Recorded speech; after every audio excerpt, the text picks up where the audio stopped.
Hello guys, welcome back to the another video of SQL playlist. I hope you guys are doing well.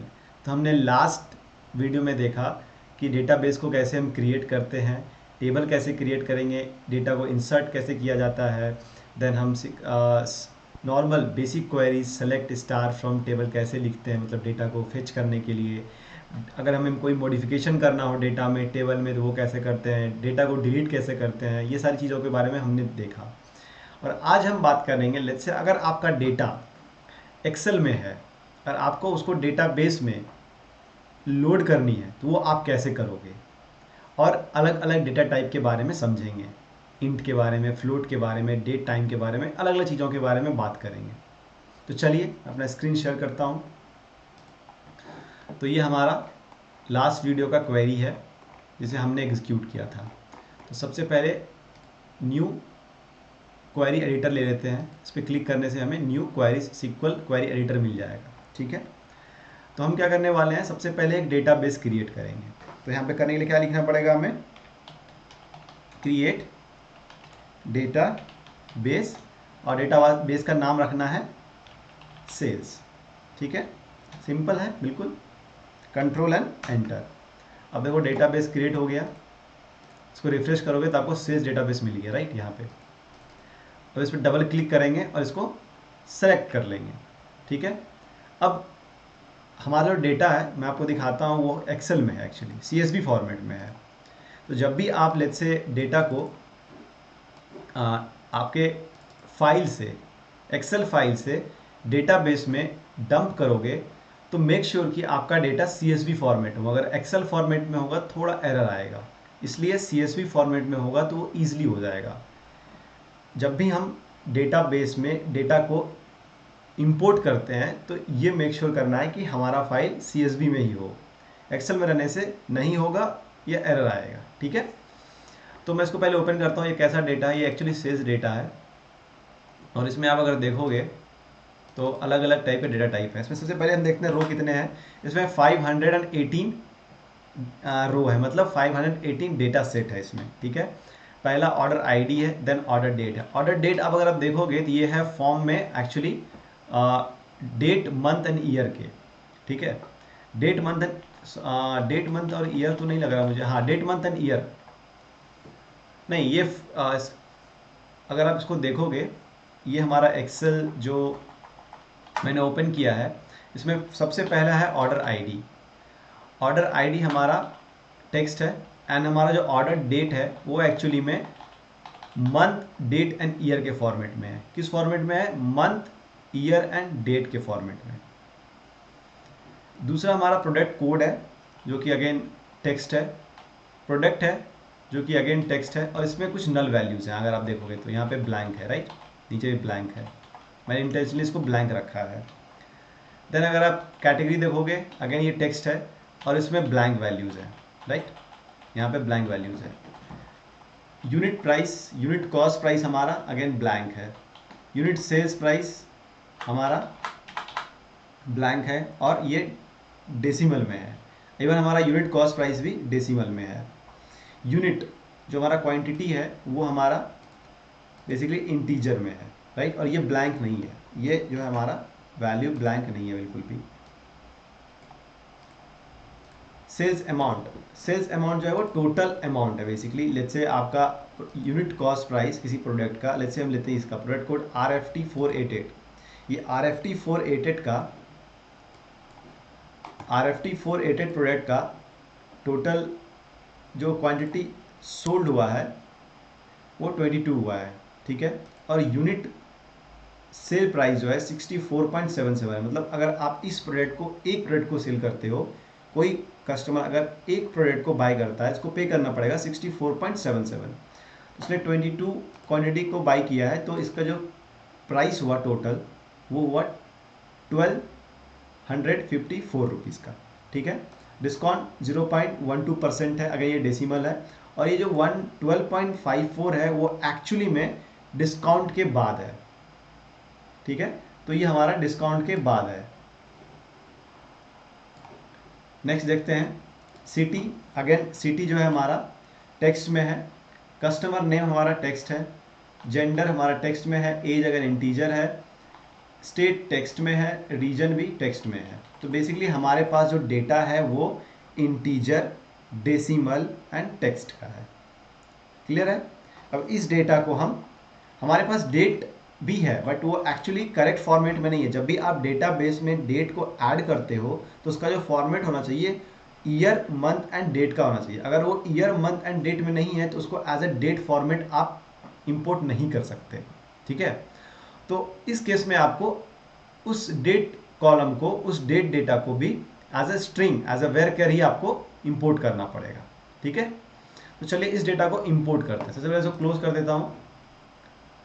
Don't save, मैंने कुछ changes किए हैं क्या? नहीं I guess.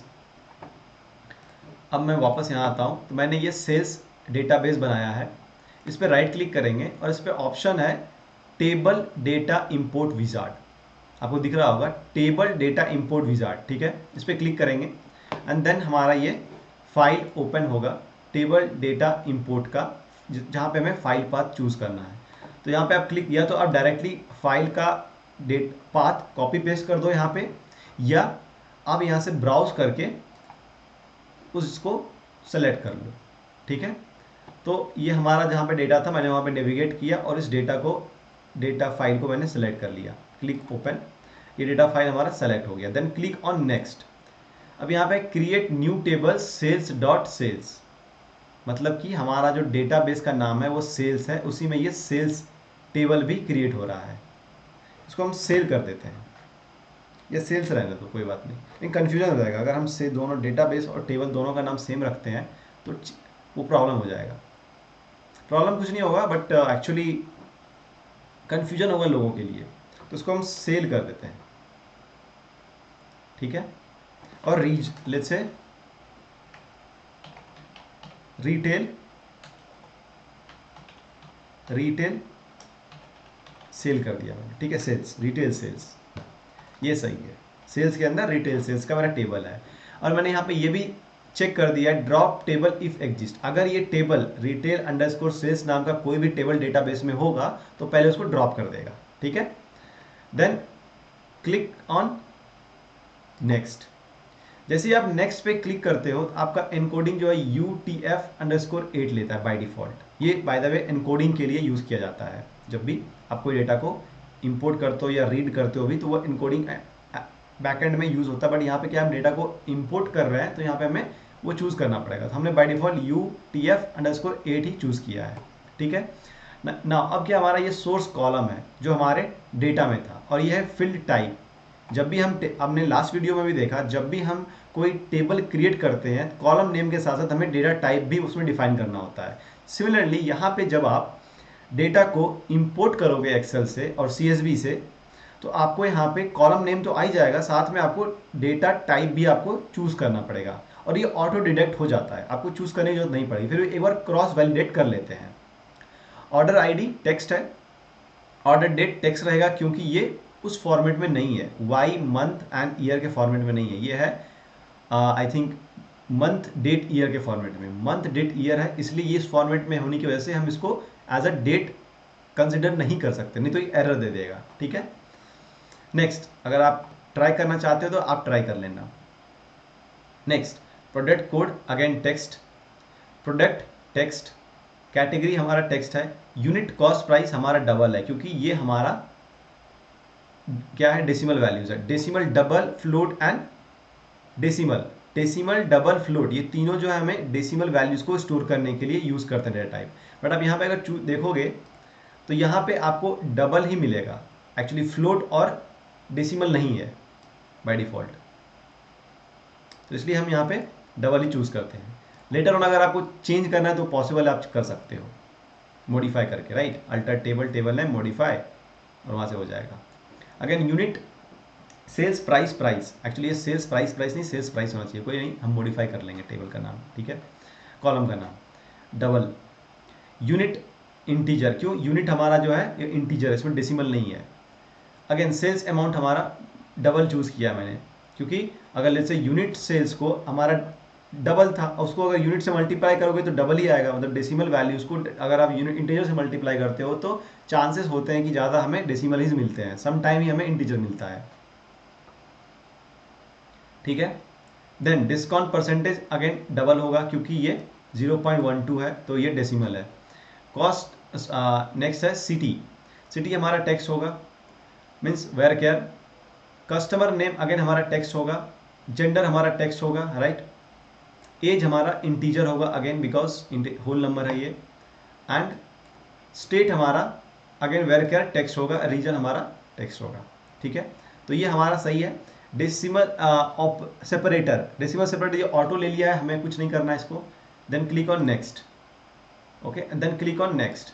आपका आप लॉग यहाँ पे देख सकते हो कि डेटा इंपोर्ट हो रहा है, कुछ फेल्ड भी हो रहे हैं 132, यहाँ पे ये कुछ रो इंपोर्ट हमारा फेल भी हो गया है। उसका कारण ये हो सकता है कि मे बी जो हमने डेटा टाइप चूज किया है वो उससे मीट नहीं कर रहा हो, उसके कारण वो हमारा ऐसा हुआ है। तो इसके लिए आपको वापस से डेटा टाइप को चेक करना पड़ेगा और वापस से आपको इंपोर्ट करना पड़ेगा। ठीक है, यहाँ पे लिखा है data truncate for column unit cost price at row number 1 1265 1265 1265, देखो बार बार ये बोल रहा है 1265, ऐसा क्यों? चलिए एक्सेल ओपन करते हैं, देखते हैं क्या इशू आ रहा है।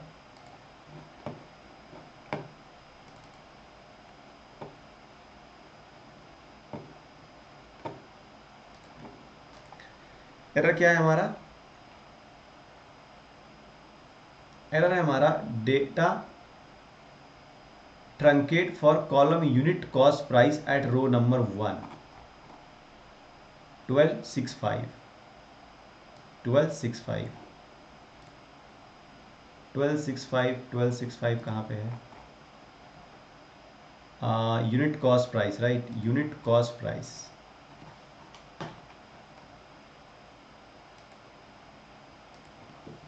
ट्वेल्व सिक्स फाइव इसमें है नहीं, 1265 इसमें था नहीं। ये जो हमारा एरर आ रहा है row import fail with error data truncate for column unit cost price at row 1 1265, ये इसलिए आया क्योंकि हमारे डेटा में एक्चुअली कुछ ब्लैंक थे, नल वैल्यूज़ थे। ठीक है, तो उसकी वजह से जो भी नल वैल्यूज़ थे वो रो हमारा इंपोर्ट नहीं हुआ, उसकी वजह से ये हुआ है। ठीक है, तो इसको हम कैसे वापस लेके आएंगे? अगर वो नल है तो एक्चुअली वहाँ पे हमें नल लिखना पड़ेगा, तब वो आ जाएगा। ठीक है, तो लेट्स क्लिक ऑन नेक्स्ट, इसको प्रोसेस को पूरा करते हैं, नेक्स्ट। और हमारा देखिए 448 रिकॉर्ड्स इंपोर्टेड, मतलब हमारा 448 रिकॉर्ड्स इंपोर्ट हो गया। Click on finish. ठीक है ना, अगर आप रिफ्रेश करोगे तो ये हमारा रिटेल सेल्स आ चुका है यहाँ पे। अगर आप वापस से चेक करने जाओगे इसमें तो लेट्स से कितना आया था, 448 आया था, राइट। और हमारे पास ब्लैंक वैल्यूज कितने हैं?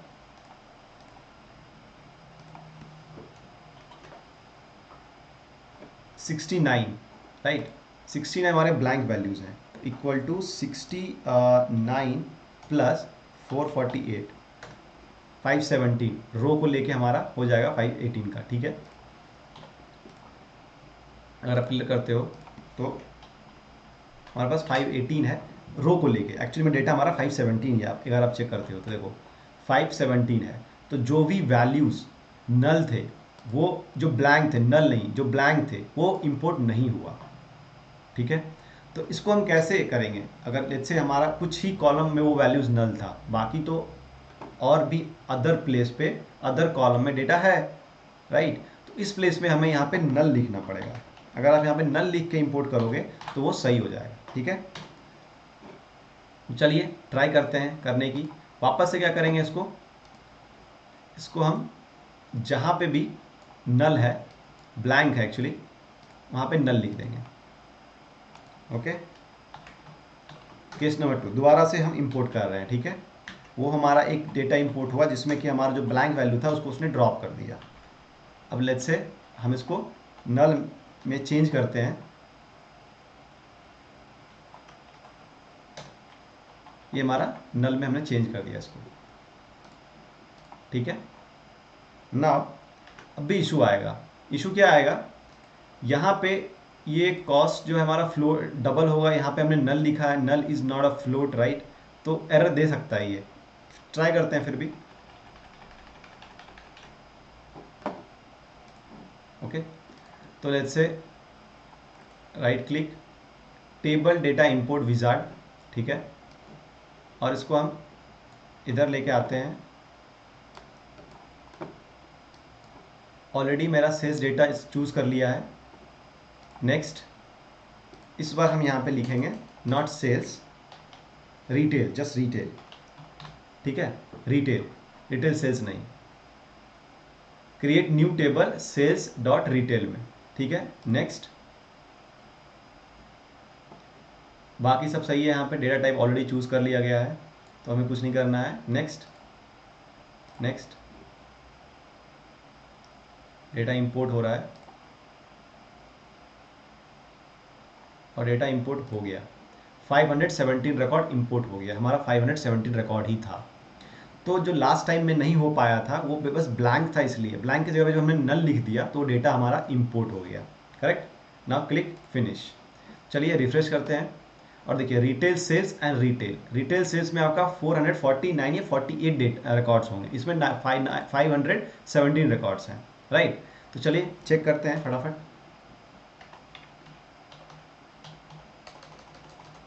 तो हम क्या लिखेंगे, select star from sales, sales नहीं, रिटेल, रिटेल, ठीक है। इसको एग्जीक्यूट करते हैं। जब इसको एग्जीक्यूट करोगे, एग्जीक्यूट तो होना चाहिए, प्रॉब्लम क्या है, ओके वो भी एग्जीक्यूट हो गया आई गेस, तो इसको सेलेक्ट करके एग्जीक्यूट करना पड़ेगा। ये देखो हमारा डेटा आ गया, राइट। इसमें देखो नल वैल्यूज है ना, यहाँ पे नल है, तो ये हमारा डेटा इंपोर्ट हुआ है। अब चलिए फटाफट वो भी चेक कर लेते हैं, दूसरा table, select star from retail underscore sales, correct. ना इसको रन करते हैं। यहाँ पे देखो, यहाँ पे कोई नल वैल्यूज नहीं है, राइट, सारे के सारे डेटा हमारा, सारा का सारा रो हमारा विथ डेटा है। तो हमने आपको दो कंडीशन दिखाया, अगर हम एक्सेल में या CSV में कॉलम को ब्लैंक रखते हैं और उस डेटा को इंपोर्ट करेंगे तो वो ट्रंकेट हो जाएगा, मतलब वो ड्रॉप हो जाएगा रो, पर्टिकुलर रो। सेम चीज़ अगर आपको वो रो चाहिए यहाँ पे, because corresponding to that row, हो सकता है कि एक रो में लेट्स से एक डेटा पॉइंट नल हो, बाकी अदर कॉलम्स के डेटा पॉइंट में डेटा हो, पॉसिबल है, जैसे हमारा था। तो इस केस में क्या करेंगे हम, जो हमारा ब्लैंक डेटा है, ब्लैंक सेल है, उसको हम नल से रिप्लेस कर देंगे। उसके बाद जब आप उसको इंपोर्ट करते हो तो ईजिली सारा का सारा डेटा इंपोर्ट हो जाता है, जैसा आपने यहाँ पे चेक किया, राइट। तो ये था दूसरा प्रोसेस। और इसमें आप देखोगे हमारे पास अलग अलग टाइप के डेटा हैं। इसमें टेक्स्ट है, डेट टाइम है, एंड इसमें लेट्स से फ्लोट है, डेसिमल है, अलग अलग डेटा को हमने इंपोर्ट किया है इसमें, करेक्ट। तो चलिए इसको यहीं पे कंप्लीट करते हैं और अगले, इसको यहीं पे क्लोज करते हैं और अगले वीडियो में हम देखेंगे कि हम कैसे स्क्रैच से डेटाबेस को डिज़ाइन करते हैं और बल्क डेटा को उसमें लोड करते हैं। तब तक के लिए आपका ये होमवर्क है कि आप इस रिटेल फाइल को, सेल्स डेटा को डाउनलोड कीजिए एंड मैं लिंक दे दूंगा, and try to import this in your MySQL workbench, ठीक है।